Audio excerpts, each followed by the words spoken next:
everybody, and welcome to another edition of the SoCal Prep Report. Rich Estrella with Mo and Bob. Listen, I'm not even going to tell you why they're laughing, all right? There's all kinds of zany stuff going on around here. But anyways, thank you for joining us. We got a lot to talk about today. We really do. And, man, we got a good story at the end of the show.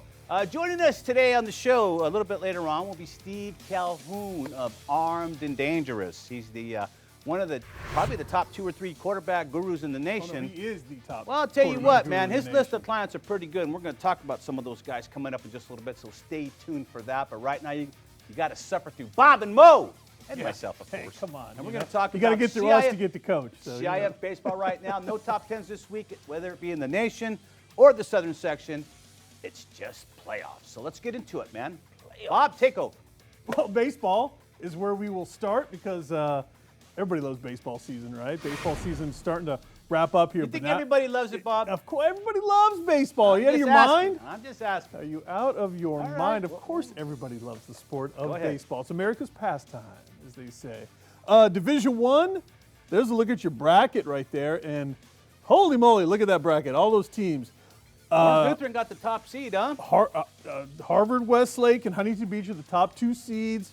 Orange Lutheran gets a bye in the first round. There's 3 wild card games that will play those 3 top seeds right there. We're trying to figure out who those are going to be as the scores come in. But to me, looking at that first round, the first round matchup, what do you think about South Hills Servite? I think that's the matchup in the first round to keep an eye on. South Hills all season long, they had a great showing in the Boris Classic. Been a good team all year long. Of course, Servite battle tested coming out of the Trinity League. I think I'm going to give a slight edge to South Hills in this one, believe it or not. South Hills has a tradition in baseball, and Servite hasn't had one as of late. We could leave it there.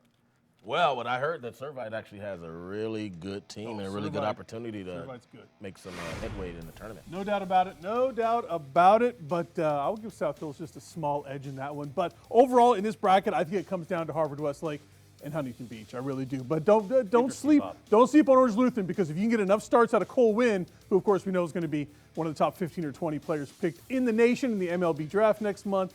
But then, man, Bob, what if he has that one bad game? Well, that's it. One bad game, and you're done, baby. It's happened every year. Top seeds will fall in this tournament every year. It always happens. A couple, 4 or 5 years ago, I think Palm Desert kind of came out of nowhere and won a CIF title. So it can happen. Teams can get hot at the right time and win themselves a CIF title, and the top seeds will just fall by the wayside. It does happen.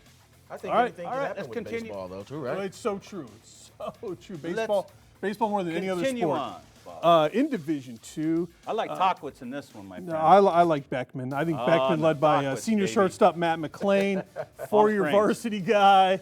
UCLA. His head coach, Kevin LaValle, said he's the best high school player he's ever coached. Well, what do you expect him to say?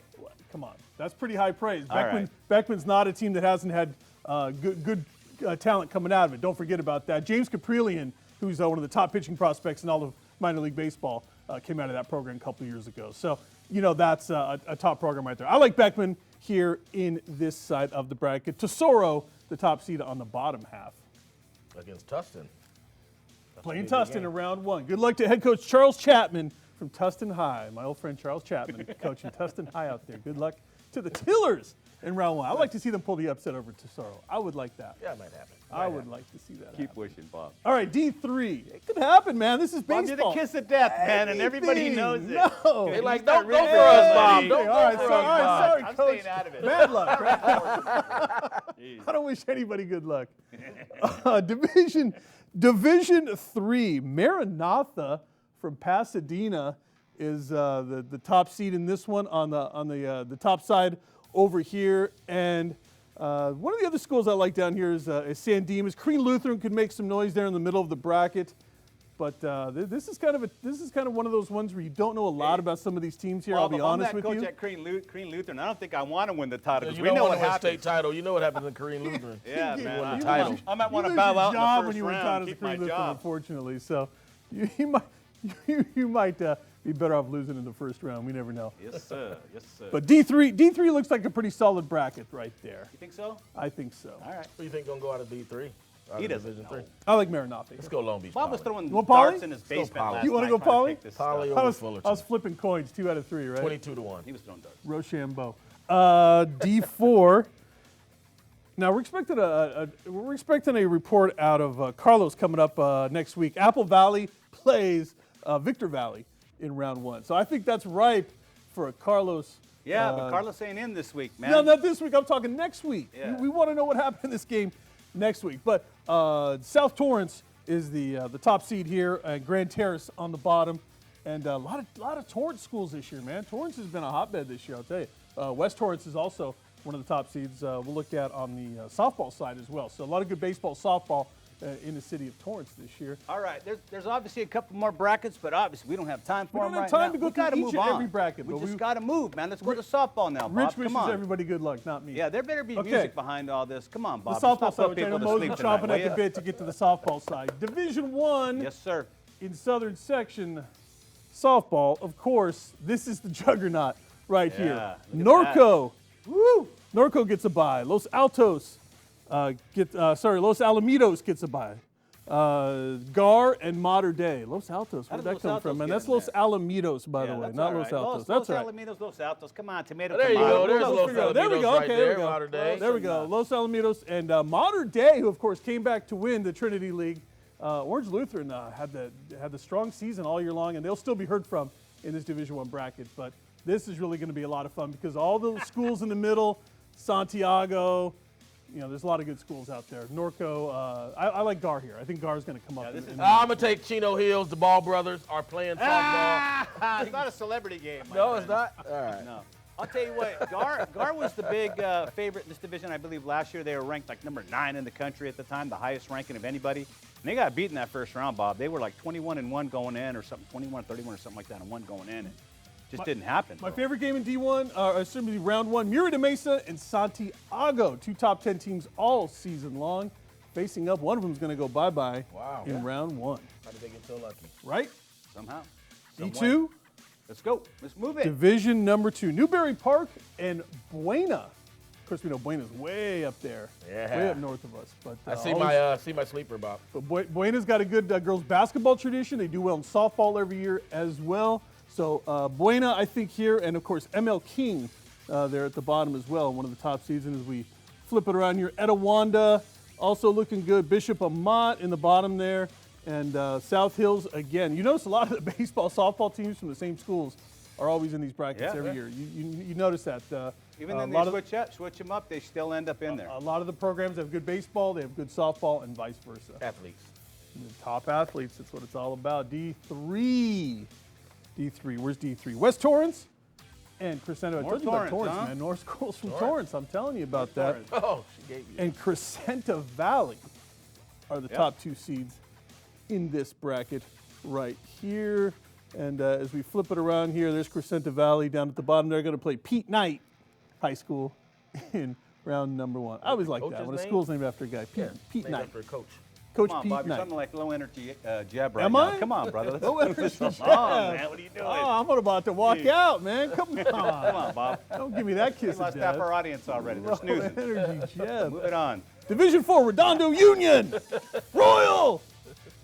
Thank you. All right, did I dial it up enough? Yeah, that's pretty good. I like Kaiser, remote, Barstow right in the middle there. that. And Santa Fe's right there too, Bob. They just might win this whole And thing. Sierra Canyon. They won state in basketball. All right. There we go. All right. Well, those are the brackets right now, Bob. What we know is who's going to be the world champion. What Just we tell know them. is that we don't know anything. Yeah, because there's 3 teams that can win this thing. Any 3 of you can unlike go with. any other sport in the high school season, baseball and softball, flip the coin because you never know who's going to win. Since you can't bet on these any games in Vegas, given you can day. go to Catalina Island and bet on these things. So just don't take Bob's advice. All right. All right, enough with the brackets. Get out there. Let's get the games played. We're going to Randy Rosenblum right now with Please. the City Section Report. Not surprisingly, Palisades is into the finals in the Open Division in boys volleyball. It wasn't easy against 4th-seeded El Camino Real. They took them to 5, but the Dolphins won at 15-9 in the 5th. The Dolphins are looking for their 15th boys championship. Now they'll take on Chatsworth this weekend, trying to win that title. The Chancellors, seeded number 2, took out Granada Hills in 4. However, there were surprises in Division 1 and 2 where the top seeds both lost. Venice got upset. They lost to a very good Bell team. And Southgate in Division 2 took out top-ranked Verdugo Hills. The top 4 seeds for the Open Division in baseball are out. Number 1 ranked out of the West Valley League is Cleveland. They tied for the league championship with Chatsworth, who's the number 2 seed. Birmingham and El Camino are 3 and 4. All 4 teams from the West Valley. Roosevelt, by the way, is number 5.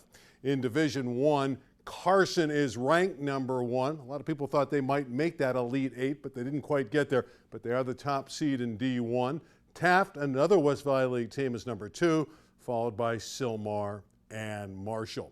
We had our softball semifinals. San Pedro, the 8th seed, is into the championship of the Open Division. In the quarters, they upset Carson. Now they get by Poly in the semifinals 8-4. Brianna Velasquez hits her 12th home run of the year. Interim coach Tony Dober, one of the great coaches of all time, doing a fabulous job. And like the volleyball boys team, the Chatsworth softball team is into the finals, upending El Camino Real 4-2. This week we also had the championships in competitive cheer. It's the first time we've held that sport in the city section. Birmingham has won it. They were the Division 1 champion. Another West Valley League, Taft, was number 2. They won Division 2. They went 1-2 in the league. They win championships in D1 and D2 respectively. Voss wins Division 3, and Port of LA captures the Division 4 championships. Swimming finals, let's hear it for Palisades. They win their 6th straight boys championship. Roy Yu wins the 50 and 100 freestyle. He's a terrific swimmer. And on the girls' side, Palisades has won for the 9th consecutive year. That's 12 out of the last 13 years the Dolphins have won that championship. By the way, Audrey Steen of San Pedro won the 100 and the 200. She won the 200 individual medley and the 100 butterfly. She's been fabulous over the years. Crenshaw's great basketball player Kevin Abrickway commits to Regis University in Denver. He was the Coliseum MVP in basketball this season. The 6'6" wing averaged 19 points a game. He is a terrific basketball player. You know, we've been doing this each week. We've been looking ahead to next season in the football campaign. It is going to start a little bit early, and I think there's going to be another school that really breaks out this year. That's the Carson Colts out of the Marine League. We'll check their schedule. They open up with Long Beach Millikan at home, a winnable game. It won't be easy. Then they play Kapalama, a team from Hawaii. They get them at home. They play a very good Cathedral team at home. Then they got to go to Hawaii and play Farrington in Honolulu. So 2 schools from Hawaii on the Colts schedule. Then they come home to Los Alamitos and at Inglewood. Of course, the very competitive Marine League always features powerful Narbonne, who seems to win the city title every year. They've won it 4 years in a row. But Carson could challenge them this year. They have a terrific quarterback in Jaja Bellinger. He's been a starter since his freshman year. And Ja'Cory Moe is a great linebacker, also plays some fullback. That will be a very good Colts football team. Now let's go back to the guys. All right, thank you very much, Randy. Again, Randy checking out the city section, laying out the landscape. We'll have more from Randy next week. Right now, real quick, I'd like to thank our sponsors for tonight. Of course, the Yard House in Brea. There it is, man. 160 South Brea Boulevard. There's the phone number, yardhouse.com. Give them a call, make a reservation. It's in downtown Brea. They got a new comedy store right next door to it, and there's all kinds of stuff to do. I know that's the Yard House in Brea. Also like to thank the KM3 Project. These people help people who have cancer. They assist them with some of their bills and some of the things they have to deal with day to day. Does not go to research. Kind of a waste of money going to research, man. They got plenty of dough, pharmaceutical companies, man. Anyways, joining me now is Steve Calhoun. He's with Armed and Dangerous, and Steve is probably one of the number 1 or number 2 best quarterback coaches in the country. He takes young men. I don't know how old, Steve. How do you start? Tell us about your organization, what you guys do. Yeah, Armed and Dangerous Football started in 2004, and I've been working from kids of 8-year-olds up to NFL guys, and we've been doing this for now almost 14 years now. Yeah, your clientele is quite impressive. Yeah. You know, you have a lot of good guys working with you, but some of your clientele, first of all, you're in a hotbed in Southern California. Absolutely. You got a ton of kids out here But real quick, I wanted to ask you, since you can evaluate talent, you know a lot of these kids. So this year's draft, you had 3 really good quarterbacks pretty much coming out. But the ones who stand out are Baker Mayfield, the first take, and then you have Rosen. And Rosen was really upset about not being taken first, man. Yeah. But what do you think? It's kind of a crapshoot when you come out of college into the pros because some teams are not as good as others up front, and that's what you need, a good line up front if you're going to survive as a quarterback. Absolutely. Well, you know, I had the opportunity to work with Josh Rosen when he was at St. John Bosco High School. I was fortunate enough to have a great relationship with Jason Negro, the head coach at St. John Bosco. So he allows me to come in every week and work with their quarterbacks from Josh all the way up until, you know, Riel Mitchell and DJ, you know, from last year and this year. So I had the opportunity to work with Josh, and he's a really confident guy. Oh, yeah. So for him to be taken 10th overall, for everybody else in the country, we'll be excited and have a couple of cocktails and eat and enjoy our family. But for Josh, you know, he feels like he got slighted, and he feels like he's the best quarterback, best player in this year's draft. Some guys like that, though. They like that chip on their shoulder coming out because it definitely gives them something to shoot for. They carry that with them in camp. Yeah. And I think that's gonna carry him through the first part of the season. You know, they have Mike Glennon, who's a former quarterback of mine who I trained for the draft. So, I mean, Mike's going to do a great job of kind of, you know, building that bridge so Josh can kind of take over the reins because, you know, when you're a first-round pick, you are the face of the franchise that they want to be successful and succeed. Absolutely. Yeah, everybody else that's on the roster. Now, Calhoun's Armed and Dangerous organization literally has quarterbacks littered all throughout college. And let's talk about some of your most successful clients. First of all, let's talk about Nick Foles, Super Bowl MVP. You've worked with him. He's one of your former students. Did you think in your wildest dream Nick would have this kind of success at this level? You know, the one thing about Nick, he's always going to prepare like he's a starter, even if he wasn't. You know, I mean, the season he had when he played for the Rams, I mean, he had an unbelievable season until they made that, you know, that coaching change. Yep, changed everything. It changed everything. So, you know, you can really see how it's the pieces around you and the system that allows the quarterbacks to be successful in the NFL. But, you know, the success he had with the Super Bowl when Carson Wentz going down, you know, I had a lot of confidence in him. I did too. Playing well, and now he's the Super Bowl MVP, and congratulations to him. And every night, Bob and John would fight me on the air, on the radio about, you know, how good Foles was going to do in the Super Bowl. I thought, man, this guy didn't throw like 7 or 8 touchdowns in one game. I mean, try throwing one in a practice game, much less in a Super Bowl or, you know, anywhere else. So I knew he was capable. Let's talk about Russell Wilson now. You had some opportunities to work with Russell Wilson as well. Another Super Bowl MVP.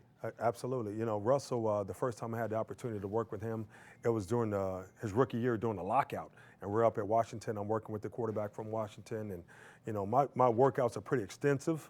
Right. And, you know, it's an hour and a half of different movements that they're going to actually do in the game. And he actually crushed my workout. And I'm looking at the quarterback that's working out with us, Keith Price, who's a starter at University of Washington, and he said, hey, it took me about a month to get a hold and understand all the movements that you want us to do them correct. So I knew he was going to be something special from there. Let's talk about Jimmy Clausen now. Oaks Christian, a lot of people, Jimmy Clausen was coming out in the country. Everybody, Jimmy Clausen this, Jimmy Clausen that. Got him to Notre Dame and then the NFL. Yeah. You know, Jimmy was, you know, definitely one of the top quarterbacks coming out of high school with the numbers that he put up. But it's all about fit when it comes into the NFL and the pieces around you. So if you don't have those pieces, it takes a year or two to draft and trade and get those guys around you to allow a quarterback to be successful. And that's why I believe football is the ultimate team game. Right. Because it's not just one guy who can go for 40 points, kind of like LeBron James. Yeah, or James Harden right now. Or James Harden. All right, your next client you made is pretty special. This guy's a 3-time Super Bowl MVP. It's Joe Montana. Tell us about Joe. Oh. All right, I'm just kidding, man. He was going to go, whoa, Joe. I've seen him a lot. Joe who? Sorry about that. Yeah, I've seen him a lot. That's Larry Zavala's fault. He's directing. I don't know how that got in there. I'm sorry about that. Let's talk about Cody Kessler now from USC. Coach, I'm sorry, but I really am. Cody Kessler, USC. Man, high expectations from Cody. Everybody had them for him. Yeah, you know, it's a really interesting situation they have in Cleveland. He thought he was going to be a guy, especially being drafted in the 3rd round, but they really never gave him all the tools. They gave him the reins or the keys to the car to let him be successful. So now he's in Jacksonville, and you know, it's kind of a breath of fresh air. he's like, I have new surroundings, a new opportunity to come in and back up Blake Bortles, or, whenever Blake is not well, he can step right in, and he's learning the offense, doing well in OTAs, and, he's excited. The next guy you coached was another guy that's probably one of the greatest of all time. He was a man among boys, let's put it that way. We're talking about Johnny Unitas. Now, here's some shots, Unitas. This is the Ice Bowl right here. This was the biggest game, and I know you probably taught him how to throw on ice, right? Oh, absolutely. That's it. Just keep ice cubes in his hand and put a football in there after, and you got to be able to throw the football. And that's part of Armed and Dangerous. You got to be proud, man, because I know you coached Namath too, and he galvanized the NFL. And Larry, I got to kill you for not having the Namath video, man. You blew my gag here. Okay, let's get back to serious business. Terrell Pryor, Oakland Raiders, another one of your proteges that's in the NFL now, and he's doing well at Oakland. He's doing well, playing receiver. I mean, when I had him, he came out of Ohio State, and, he was drafted in a supplemental draft with the Raiders, and they thought he was going to be a guy. But, again, there's so many factors and situations that allows a quarterback to be successful or not successful. But he found his niche as playing receiver, and he's going to do well with the Jets, and he's going to be one of the number one receivers. When you're an athlete, you can play any position. It doesn't Absolutely. matter, really. You can play quarterback, you can play slot back, you can play wide receiver. When you're an athlete like that, then there's quite a few of them out there, and he was one of them that actually did quite well in the transition. Definitely. Okay, and let's take a look at one of your last guys. Of course, I was glad to see Y.A. Tittle, man. It just broke my heart in the championship. I saw you in the sidelines over there when Y.A. had his nose busted, but he was the champion. You got to be proud of him as well. Absolutely. One of your first champions. That's my very first client. We actually worked on that throw. Coming out, rolling to the left, throwing against your body. That's something that we definitely work at Armed and Dangerous Football. There you go. Yeah. I guarantee you, had you known these guys, you'd have made them great as well. But hey, thanks for joining us for the gag on that one. But your camp coming up, Coach? Yes, definitely. This Saturday, May 19th. Yep. May 19th from 9 to 12. Santa Ana Valley High School. Santa Ana Valley High School. What's great about that is that's my alma mater. Oh, really? Yeah, right. so, I mean, they really opened up their arms and allowed us to, Armed and Dangerous Football, to come back to the community, to the, the brand new $10 million facilities with the turf fields and everything, allow us to run camps there. So that's going to be home base for Armed and Dangerous Football from going forward from the 19th all the way through in the future. All right. So don't forget, that's this weekend. You can find it. It's again in Santa Ana Valley High School. There's the address on the screen there. Yep. And just get on Armed and Dangerous's website, man. ArmedandDangerous.com. You'll find it. Yep. And just the last thing, we train quarterbacks and receivers, and Keenan Allen is one of my clients, so he will be one of my guest coaches out there working with the wide receivers. So all the young guys who wanted to learn how he became the comeback player of the year and became, a Pro Bowler, you'll be able to see some of the techniques that he learned from myself and my other coaches, and you'll be able to see it live. All right. Yeah. Interesting stuff, man. You don't get not a lot of times you have this kind of stuff where the pros come out and actually work with the high schoolers, Definitely. In the old days, they used to do that a lot, but you don't see it a lot these days. So it's quite something you have going. All right, let's bring the boys back up. As we do that, let's talk about the player of the year here in Southern California from Chino Hills decides he's going to, there you go, Mo. He's going to go to USC. And, of course, we're talking about, what is that, Bob? Can you say his name? Okinaye Kongwu. Kongwu, right. All right. So he's going to USC, and I'm glad he made up his decision now.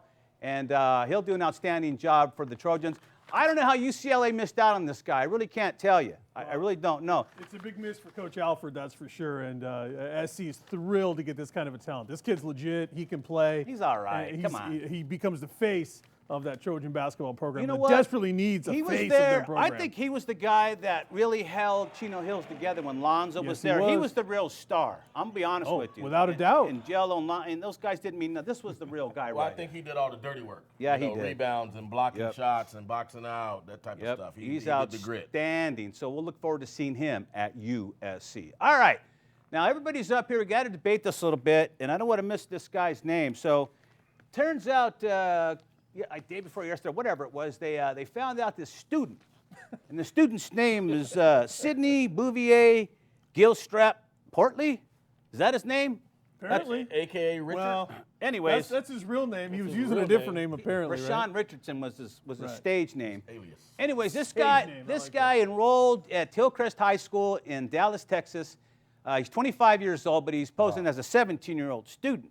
Now, he said he did it because he wanted to relive some of the glory days of being a stud basketball player, which obviously he never was because his team ended 11-10 on the season. But he was the best player on the team, best player in the district, as he should have been at 25. So, before we go any further with the story, guys, what is your take just on this aspect that he did it for this reason? Look, man, I'm gonna say honestly, you probably want to go back and wrestle. I want to go back and play basketball. Bob wants to go back and write papers. Right? Everybody has this dream of, man, if I was in high school right now at this time, I would be a star. Now, the first thing went back and did it. The first thing that happened when I was talking to Steve Calhoun about this, he says, I used to train that guy. So, back in the day. So, Steve, you have no culpability in this. I'm just saying. All right. Now, here's the second layer of this thing. All right. So you figure he's a high school student. He's just playing basketball. Okay. No big deal, right? No, he was dating a 14-year-old girl. Are you serious? He was dating a 14. Are you out of your mind? And what planet is that acceptable, my friends? No, that is not. Bob, you weren't saying that backstage. You were saying it was totally acceptable. It was not. No. Her parents have got to not be happy about it at this point when Steve, they find what do you think this out, about all right? this mess? Yeah, I mean, It's your playbook. You take a page out of your playbook, it's, right? You've done it's this become before. it's becoming a little bit more common. A lot of parents are holding kids back, to give that couple of years maturity of age, and for them to have the opportunity to give scholarships, and kind of takes the pressure off the parents of trying to pay for school. Yeah, but this is just held back asinine. That's a lot. This is No. crazy. Held back This is 8 nuts, years. man. He was posed as a victim of the hurricane, right? Hurricane Harvey. That's where that was his in. That's how he got in. Everybody felt sorry for him. I know that, but this is a and they Kenny took him as a Nash refugee. thing. You know what I'm saying? With his jerky. zone? Yeah, because he's zone. Twilight Zoning it yesterday with us. Okay, but it gets better. Not only does the guy 25, he enrolls in high school and playing basketball, gets a 14-year-old girlfriend. He's got a baby. He's got a baby mom and everything, man. Not with the girlfriend, right? No, not yet. Not yet. We don't know yet. I don't know anything about that. Why are you saying that, Bob? That's a family show here, my brother. Come on. You gotta make sure everybody knows what's going on here. So it turns out the guy's already a dad, and I don't even know what's going to happen next. This guy is. You know what? Seriously, this is not a movie. This is not a movie of the week. This is a sitcom, man. This is like a whole series of just mayhem by this dude. I mean, this is is come to the father of the crazy. 14-year-old girl. I guarantee you that. Well, you know what? That's not for me to decide. All right, I'm not advocating any violence towards that dude. Right? He's gonna get his comeuppance. He's already in prison. I think he's in for felony. Right? Well, I think they charged him with forging government documents. I think that was the first charge. And 14-year-old girlfriend. Age of consent 17. yeah, So it's a big, huge there difference. could be some more between, charges on top of she's that. So Was he being recruited by colleges? Well, You that's know how he what? got caught. That's how he got caught. That's is how that he they got were caught. at a basketball tournament, and one of his former coaches saw the kid playing and said, "Hey, he played at my college. I remember him I used from to coach 9 him years or high ago. school." and then he went. And then he went. I would love to heard that conversation about how that went down when he said, "Hey, I used to have." That kid was on my team. You graduated like 10 years ago. What's he doing out here? What are you doing? You cheating or what? So, oh man. And this is not unprecedented, by the way. Usually, it's all engineered by a coach that wants to cheat and win. Well, that's not what happened at Artesia with Wayne Marino when he had Aubrey Fernandez playing. He was 23. Wow. And they enrolled him in from the Dominican as a 16 or 17-year-old. And they took his brother too, who was already 18 or 19. And man, it's just crazy. There's stories about this happening, right? Yeah, When it's not kids come unprecedented. when kids It's not come from other unprecedented. countries, right, and the birth certificates are. Bob, you know what? When she does this, it's just time to let it go, time to bro. let it Just go? time She's to let it telling go. wrap us She's up. telling us Let to it tell go, them Bob. to go to social media and That's let's right. talk about There's this. the social media. We're on There it is, right Facebook. there. What are those all? I told you, Twitter and Twitter. Instagram. All right. and, Yes. every week. that You up. should be watching us live right now on YouTube. Get the No, you replay. shouldn't. You No, shouldn't. you shouldn't. Just All kidding. right. On behalf Jump of on somewhere and contact our me. guest, Steve Calhoun, that's Bob Gibson. This is Mo Orr. I'm Richard Stray saying so long from your friends here at the SoCal Prep Report. Good night, everybody. So, leave my arm.